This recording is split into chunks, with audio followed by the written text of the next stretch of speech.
آپ سر بڑے زیر سیاستدان ہیں اور آپ نے ہر دہائی کی سیاست دیکھی بھی ہے اور ہر پارٹی کی مشکلات اور اچھا وقت بھی آپ نے دیکھا ہے۔ عارف الوی صاحب آج کل پھر سے متحرک نظر آتے ہیں، وہ کہتے ہیں گھر کے مالک سے بات ہوگی، مالی ٹھیلے والے سے نہیں ہوگی۔ کون ہے سر گھر کا مالک؟ پی ٹی آئی مذاکرات کرے تو کس سے کرے؟ ایز اے سینئر سیاستدان اس ملک کی سیاست آپ نے دیکھی، آپ کے اپنے کیا اس سے تجویز ہے؟ دیکھیں، میں یہ سمجھتا ہوں کہ اس وقت عارف الوی جو بات کر رہے ہیں، میں سمجھتا ہوں کہ اگر وہ جب صدر تھے اور اس عہدے پر فائز تھے تو مجھے نہیں معلوم کہ انہوں نے بہت ساری ایسی باتیں جو آج کی ان کی سوچ ہے اس وقت کی، اس کے مقابلے میں اس وقت جو سوچ تھی، اگر یہی سوچ تھی تو انہیں بہت سارے اقدام کو اسی وقت روک لینا چاہیے تھا، انہیں استعفیٰ دے دینا چاہیے تھا۔ اپنے 5 سال انہوں نے مکمل کیے اس وقت جب پی ٹی آئی کے خلاف آج جو ان کا بیان بقول ان کے ایک ریاستی آپریشن ہو رہا ہے، جبر ہو رہا ہے، شاید ناانصافی ہو رہی ہے، اور جو ہے وہ ان کو وہ نمائندگی جو ملنی چاہیے وہ نہیں دی جا رہی ہے، تو اب وہ اگر پی ٹی آئی کے ایک کوئی رہنما بننا چاہتے ہیں اور بن کے بات کر رہے ہیں، مجھے نہیں معلوم کہ انہیں ان کی اعلیٰ قیادت کی طرف سے اب اس ذمہ داری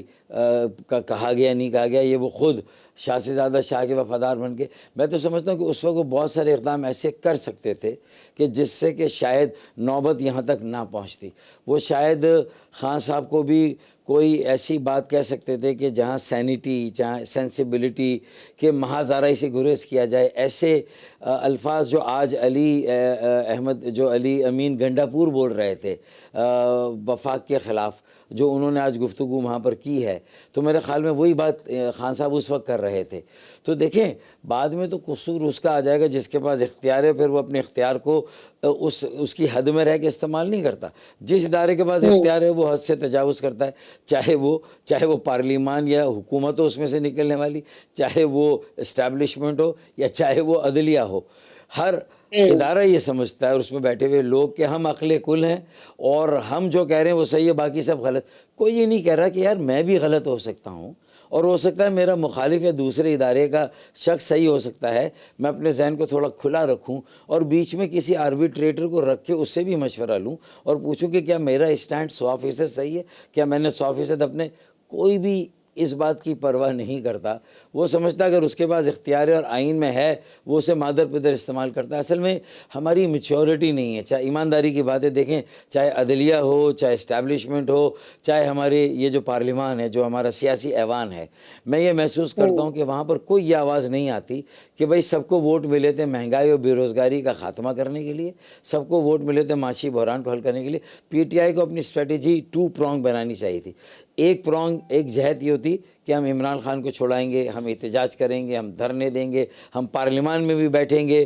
ہم سب کچھ کریں گے، لیکن ہم مہنگائی اور بے روزگاری کے خاتمے کے لیے بھی شیڈو بجٹ دیں گے، اپنا ایک نسخہ دیں گے، اور ہم حکومت کی جو پالیسیاں ہیں، جو کہ پی ڈی ایم 1 کی حکومت کی 16 مہینے کی، اس میں کیا ہوا، ابھی کیا ہوا، اور اپنی غلطیوں کو بھی تسلیم کریں گے۔ جو 4.5 سال آپ کو ملے تھے تو معذرت کے ساتھ آپ نے بھی تو خلا بازیاں کھائی تھیں، آپ نے بھی تو ایسا کیا تھا کہ پہلے کہا کہ ہم کاسائے گدا نہیں پھیلائیں گے، ہم آئی ایم ایف کے پاس نہیں جائیں گے، اس میں آپ نے پورے 9-10 ماہ ضائع کیے، جس کی وجہ سے آپ کے حالات اور خراب۔ جب تجارتی خسارہ آپ کے کنٹرول میں آ ہی نہیں رہا اور آئے گا ہی نہیں، آپ کی اتنی برآمدات بڑھے گی نہیں، آپ کی درآمدات اتنی کم ہوگی نہیں، تو پھر آپ کو تو آئی ایم ایف کے پاس جانا پڑے گا۔ تو جب یہ اسد عمر ہو یا جو بھی تھے اس وقت، جب ان کے پاس یہ فارمولہ تھا ہی نہیں، تو کس بنیاد پر یہ دعوے کیے تھے؟ تو اپنی غلطیوں کو تسلیم کریں